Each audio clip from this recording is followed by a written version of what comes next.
So, bhí sé gceist gom just cúpla rudaí míú just nóir bhí meid casa céirtar siúla gom agus atá sé sin all right. So, let's see.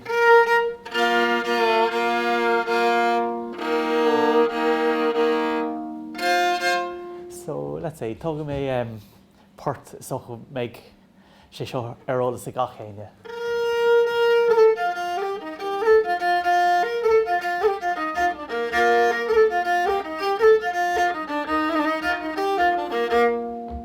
Right?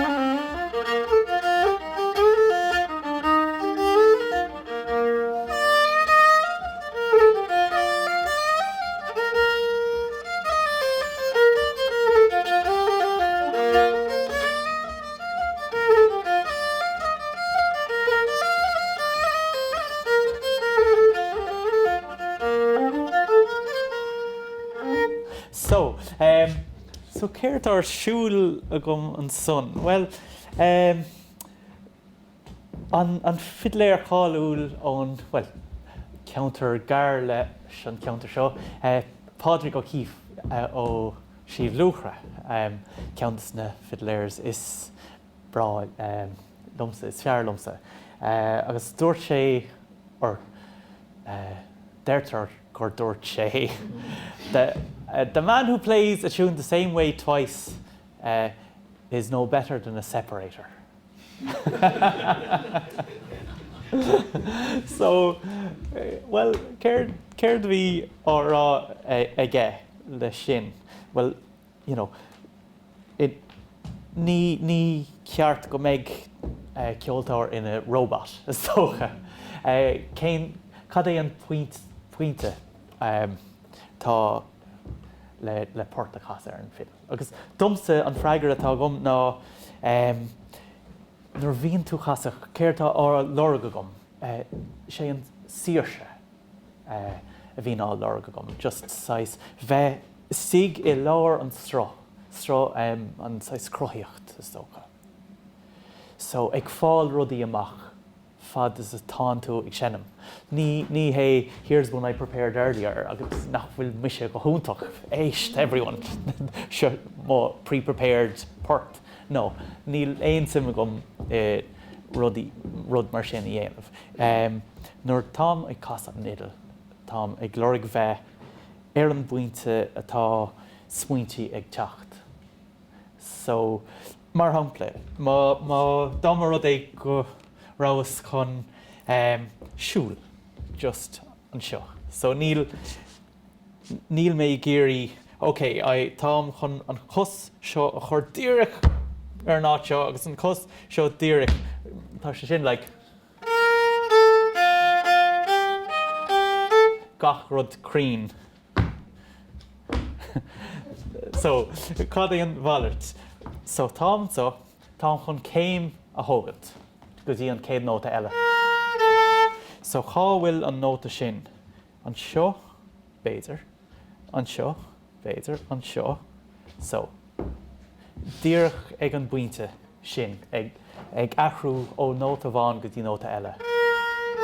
Tám ag féchant, okay, cé náit a tám chun dul. Aha, okay.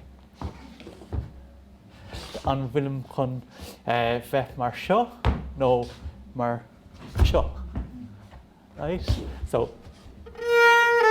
or, okay.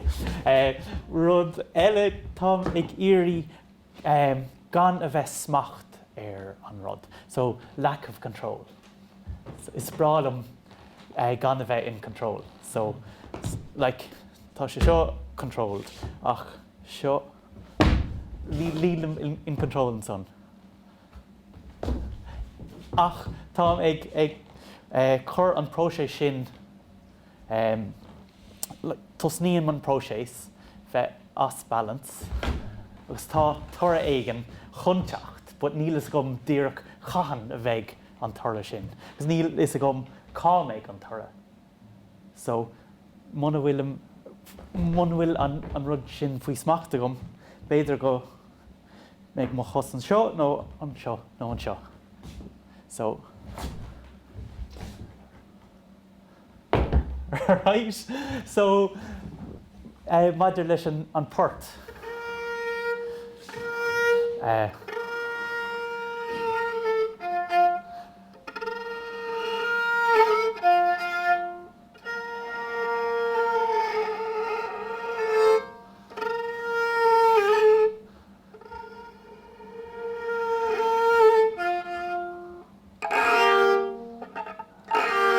So rudí áirithir mar sin ní féidirlumm bheith in control.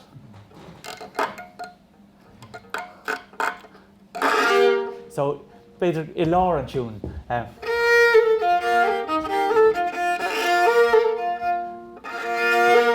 So tá sáis mothúcháin ag buint le na fuaimíne éagsúil seo. Like gan a bheith a fuaim nach bhfuil glan, nach bhfuil sáis cream. Tá dumsa réon chum atá sáis rud éigen ar le buint na rudí mar sin. Okay, so rud éigen eile. Díreach nuair bhíonn, let's say, bí á casa gom. Cá bhfuil an bí sin? An bhfuil sé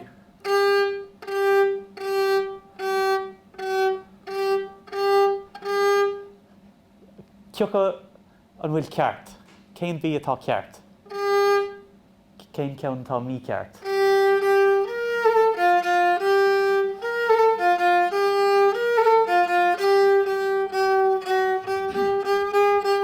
Gahúr a bhíon nóta á chasa gom, bíon orm an cinne sin a dhéanamh. Céirt faoi sí.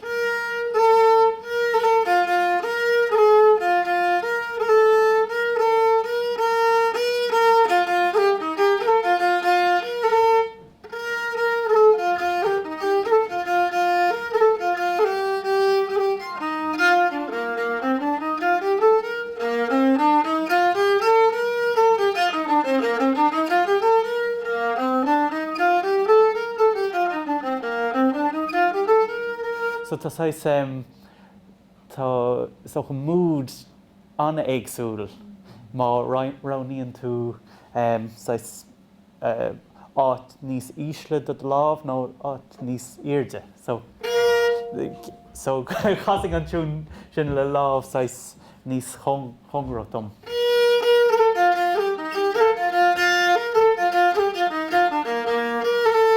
Níos ísle.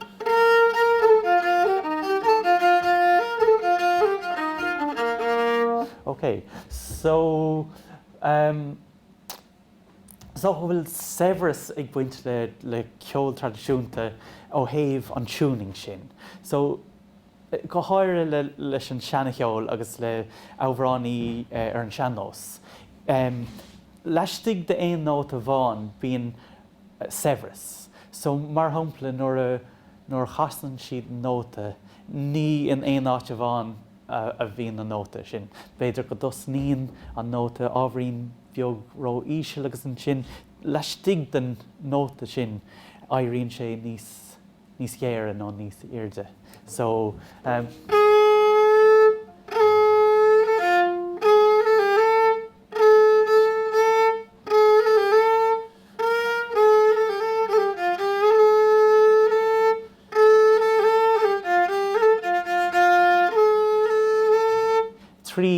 trí áitina éagsúil don nóta bháin. Taobh istigh den ról sin. So in ionad ról bhfuil san áit céine. So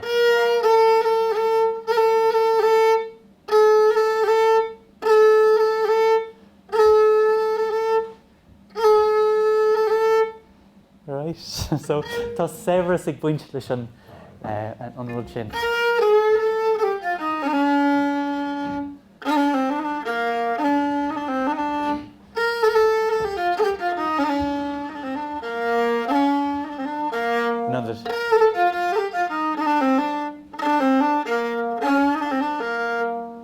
right? So is problem an sais té sin den ceol severus an tuning agus tá nuair a caisan tú nóta mar shampla an D-string an seo. Ní bhain an nóta a chlisean tú an D atá ann, tá an chuid harmonics ann chomá, agus is féidir leat iad a fiochail amach. Just chun brú an éadrom an trán in ásaí éagsúil so.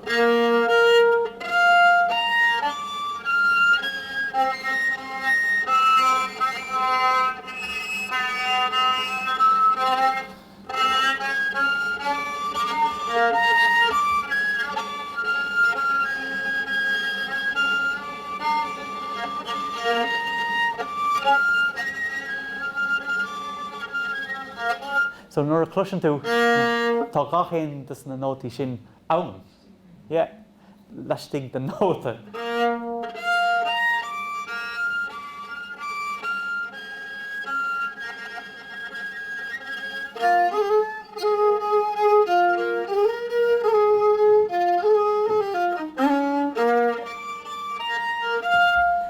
So, let's see. Rud eile ná sais mar shampla san Darafort an son.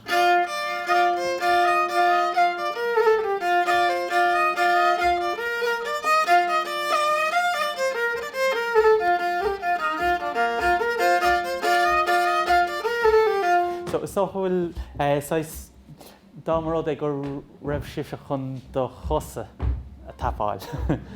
Déanaí.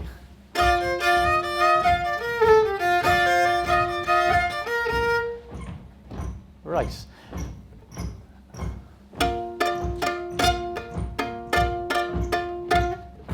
Bottle do do do do do. Bottle do do do do da. Bottle do do do do dum. Doodle do do do do dum. So an féidir leanarmh an taobh seo. An taobh seo.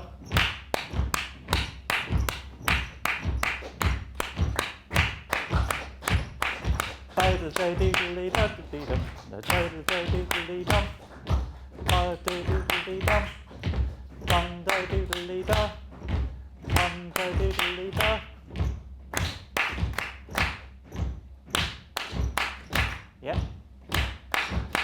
Like a switch. So okay, so taobh seo. Yeah. Yes. Nice. So an rud atá tarlúin so ná tá muid ag dul 1 2 3 1 2 3 1 2 3 1 2 3 1 2 3 1 2 3 1 2 3 tá muid ag 1 2 1 2 1 2 1 2 3 1 2 3 1 2 1 2 1 2 1 2 1 2 1 2 1 2 1 2 1 2 3 1 2 3 1 2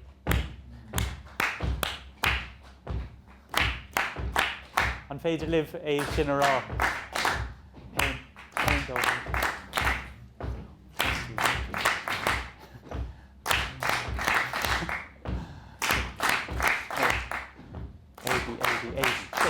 A B A B A B A B A B A B A B A B A B A B A B A B C A B C A B C A B C A B C A B C A B C A B C A B C A B C A B C A B C A B C A B A B A.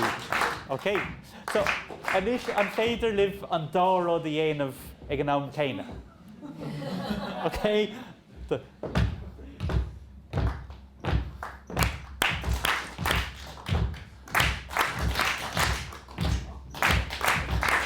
Yeah. Yeah. Yeah. And yes, yeah. Brilliant. So tá rihimí mar sin siúl I gcónaí agus bíon muisle á chuid ó like mar shampla accordion. Accordion being the bases siúl. So san port seo bhíon Brendan Begley a casa na bases. No, Steve Cooney like, is féidir lumsa na rithimí atá a chuid agus a chur ar an fiddle. So, mar shampla, an piece of beag sin, so leis an ABC, ABC.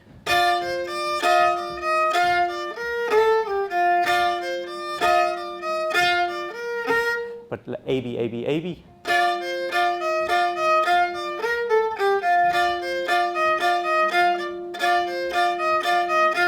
Agus mátar.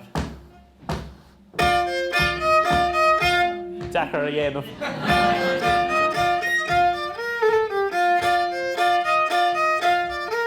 In ionad.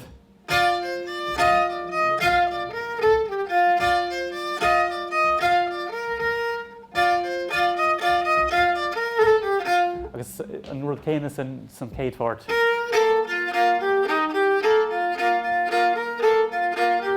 Is ionad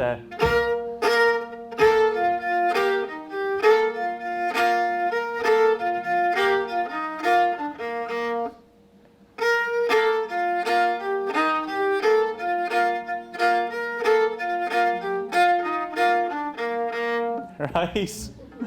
So tá rithimí ar siúil, tá neamh smacht, tá sim san tuning. An son tá what would you say, quality don fum. So no.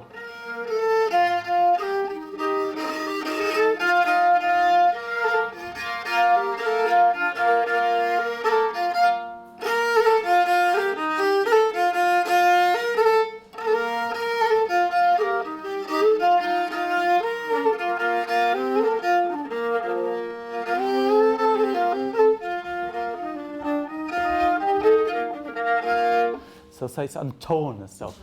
It's an son, like in ionad bheith siúil an táimí lug. Can see that's just má an tán tú ag dul mar seo. Beidir just féach timpeall. So just stop ar nóta agus ligtar cí. So instead of none of the nóta í lug a chasa just fun.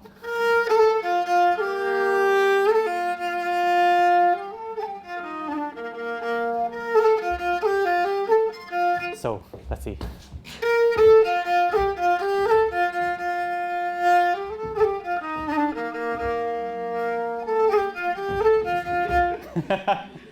Right. I was talking to sin an chuid spás, just like, it's féidir ling an all. So má bhíon nóta fada got mar sin, is doch gur hastig wet sais go meg rudaí ag ahrú leistigh den nóta. So mar shampla an volume an nóta an bhfuil sé íseal nó ard. So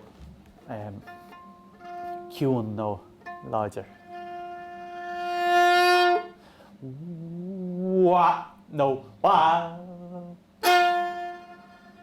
No an piece of láidir I lár, féidir wow.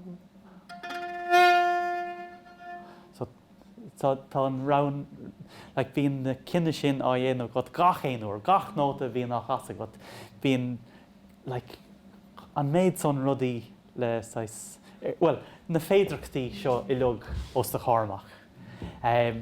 As bíon an áileacht atá ag buinte le bheith I lár an srá. Like ní féidir an cinne a dhéanamh an baile céine faoi go. Like ag dul haar nash gotí padre go híf, you know, the man who plays the tune the same way twice is nothing better than a separator. But mátá na cinne seo I lug, mátá na féidirchtaí seo I lug ólas got go bhfuil ar ann. Actually ní féidir le tá méid son cinne le dhéanamh gach éon second. Ní féidir leat an rud céine a dhéanamh faoi go. Dar anyway. Yeah.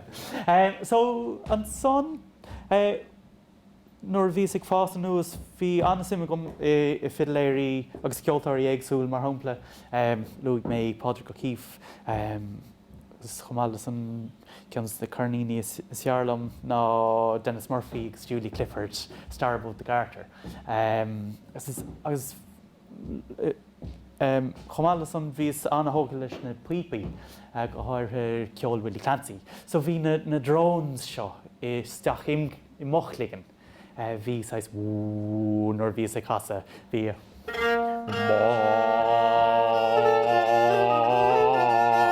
Isteach I mochligan bhí sé sin ar siúil like. So tháinig sé sin amach in ionad bheith ag sin ar srong amháin. Bhí ag sin mar gás srong like.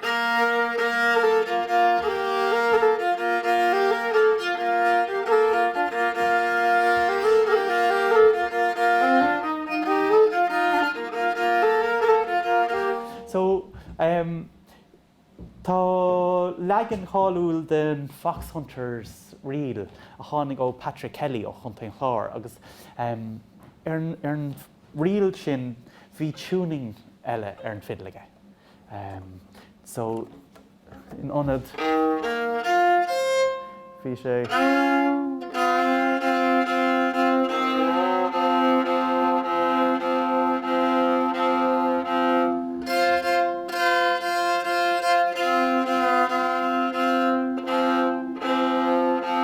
mar seo. So mar hampla dá mar rud é nóir airgh mé na méireachtaí bheith an rógar dubh bheith sé mar seo.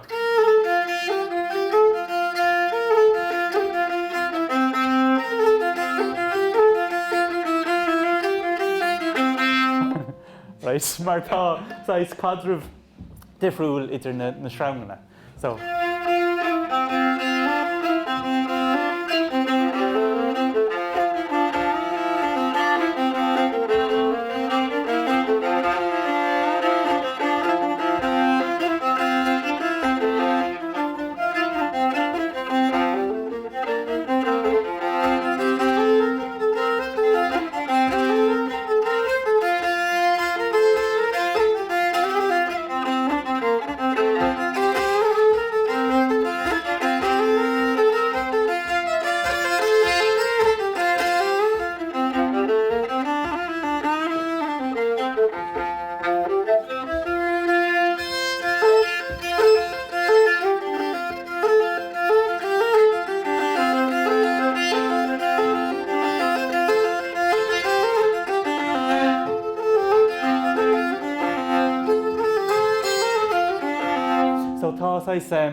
like so bhfuil leis an tuning seo tá na srangna ag caint le na chéile.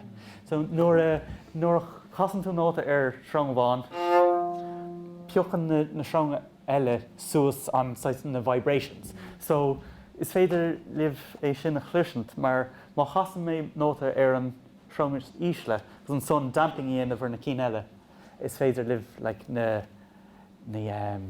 well, listen.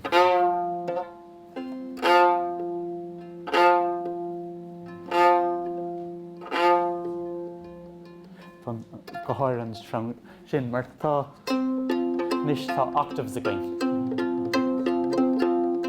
So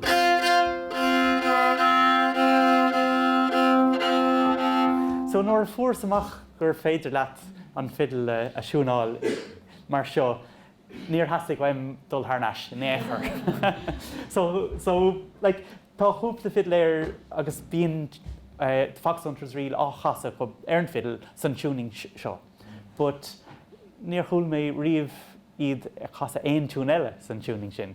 Agus nuair a chur an fiddle san tuning seo just chas mé gach aon rud san tuning sin.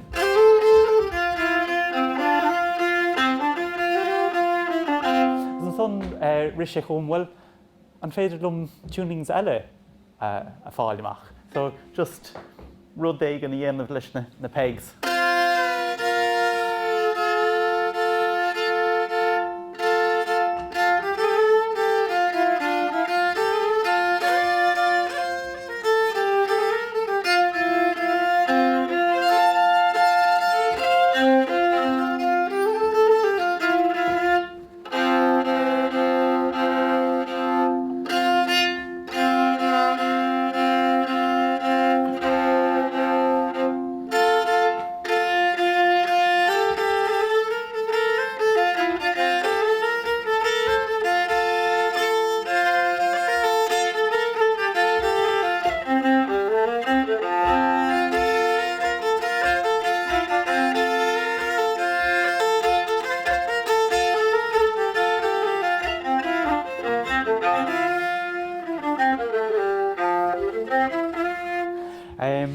So, sin, bin an fiddle seo.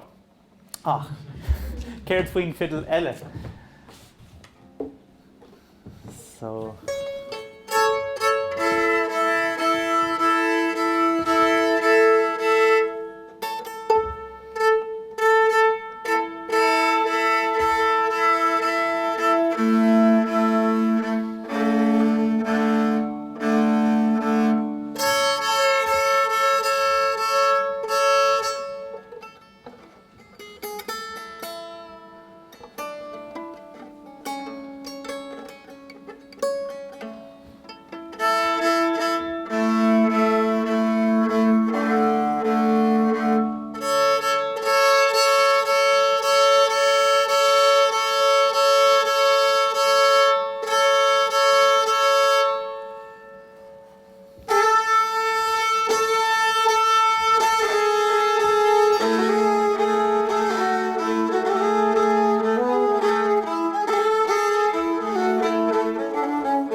So tá dríocht le ag bhaint leis an fiddle seo dar lums anyway.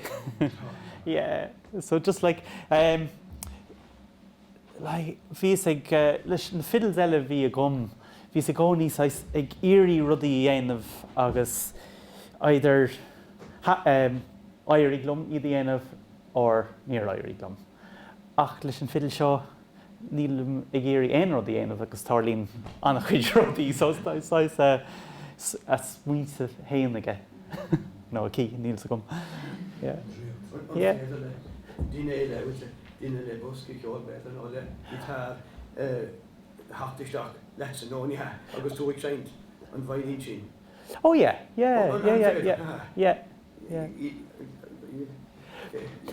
Bhfuil sé rint, dachraigh túin. Yeah. So mar hopla le well, brahan sé ar an duine níos mó ná ar an ordaí is docha. But dá an rud ag go raibh ag sin le, let's say, Mick O'Brien. Be gis a gom gohfuil sais de ná tá na sais scoop seo aige ar na nótaí seo agus bíon na C's an son agus bíon na F sharps an son agus like bíon sais chórá againn le nótaí áirithe agus le fuaimín áirithe agus yeah. Tuning áirithe dhéanamh in the PP no. Yeah, well see the PP an bailachta na PP tuned ná is gachéim nóta tuned leis an drone leis an dord. Yeah. So tá anna cílig baint leis na PP. Agus is sé sin an teangú tá gomsa, like is seach mochlig an dord sin ar siúil an tamí lug. So yeah, tá is toch bhfuil tá sé sin an éasca meilehán. Yeah. So ein cheist na bhna Martina. Smuoinú a mé tuaithe léamh na déanaí faoi aber chefs agus haute cuisine agus leistídó sin níl ní féidir copyright I dhéanamh a recipe. Yes. Right? Yes. Agus tá an chance an a gcónaí go méid daoine in a culprit an creativity tá tachtasteach. Ach úsáidann siad an san virtuoso touch atá acu agus bhí siad a gathú an tamar fá. Right. So cé go bhfuil an beidir go meach an edis agat, ní bheitha ná é dhéanamh go dtíanamh mar dhéanamh siad. Yes. Agus just an mé smuoinú worsa agus an virtuoso seo atá lé le either le tuning nó leis an bailach, le tá sé cos le détá an ceol le eáil in sin agus é hort a chuigear. Ach ní dhéanamh siad mar againn le détá edis a hort ó le míosa dhéanamh. Yes. Ach duine chuir duine a rud hain leis ar Yes. Yeah. agus an bailach é seo agat sa mar ceoltóir leis é seasa amach agus leis copyright the stíl hain ar bailach, cé bhfuil technically is showing some two cane and Robert a dove. Yes. Yeah. Go not know duine cínt. Well, Jesus, sin cuimhí na shines and Robert dove shachas, then you can tell a shines and Robert dove. Is dochas ar side benefit é sin. Ach an sais rud has to go ná chun go main se féin an hóga leis an próséis. So is cuma really an tora. An rud is táchtaí ná céirtá siúil dumsa, dum féinnig. An bhfuil se féinnig fully engaged san próséis, an bhfuil muise I leor an tro, nó nachfuil. So mar hampla dá mar rud ag go raibh ag déanamh copying ar recipe a bhí ag duine eile. Ní bheith éon sásamh le bhaint a gom leis dig den próséis sin. Ní bhain ag fáil an sais fuinmh agus an rud speisialta. So is socha is cumlum really an bhfuil an má hatníon aon den an cheol. Is sais má reality féinnig sé sin an rud is táchtaí domsa. So agus like Mar sais Maffarella is Yeah. where Murphy and Keshka Currywood Chin and Fate that shine to Dini Ella is to say, well, Dini Orla was taking care of the image. yes, yeah, There was a one like in the kids back the Gimmers Amania, no, hell no, yes, like yeah, like Dini Rathia Cooper, Gimmer Glow, Yeah. that she built up instinctive. Yes. She does this in hand pass. Yeah. Make JJ Delaney and show Yes, totally, yeah. It's just instinctive, you know, Yes. off the head. Yeah. Well, rather on like nor bhí ag múna rang that like na rudí seo a mín a bhín mé is tools iad chun chumarsáid níos fearr a dhéanamh. Either dit féin nó le lucht féichne nó le ceoltóir eile. So dá mar rud gur ráis just táimig sinnam an siún seo an bhealach seo agus níl im chun aon rud eile dhéanamh. Agus tá tú like tá fáilte rót chun teach lom, but seo an path tá mi sé ag siúil. So but in anad son tá like na mílte féidirtí rót. So má den ag an eile rud, oh, right, over here. Agus no, tá over. This is féidir leat sais daoine leanúnt níos fearr agus cumarsáid níos fearr bheith le daoine eile tá tú ag ceol lo. So yeah, an annachasú le sport actually. Yeah, annachasú. Yeah. Yes.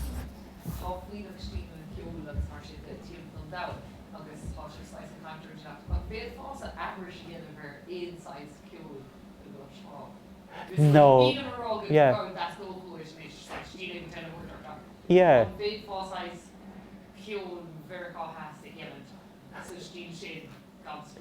No, ní gan stró.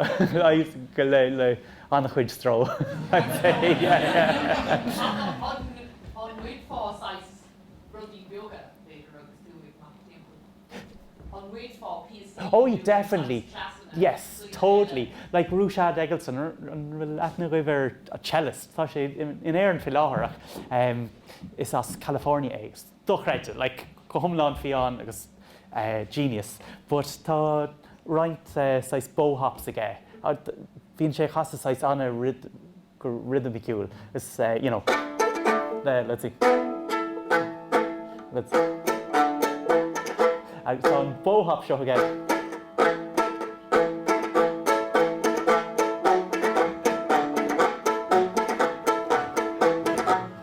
But then session like go dochreide agus gachan. But yeah, it's bralam rudí mar sin. Like tá sais swinty ag carlums na stad ainthe madidir le like different stones, nótaí nachbhfuil in éair. Cruthíonn do intan iad. So nuair chasan tú gá nóta le chéile, gachéine, cruthíonn do intan like phantom note, different stone. Agus tá anthóga leis an smaoinmh sin fé láthair, so tá ághaid. But yeah, ní bheith ní bhain an own just like ceol mercha has an éair. No, definitely not. Is doch bhfuil sé sais mar haunga like an méfá in own dá ma filehu an déad tá filiochta scríomh i Spanish. Yeah, later. Yeah. Okay, yeah.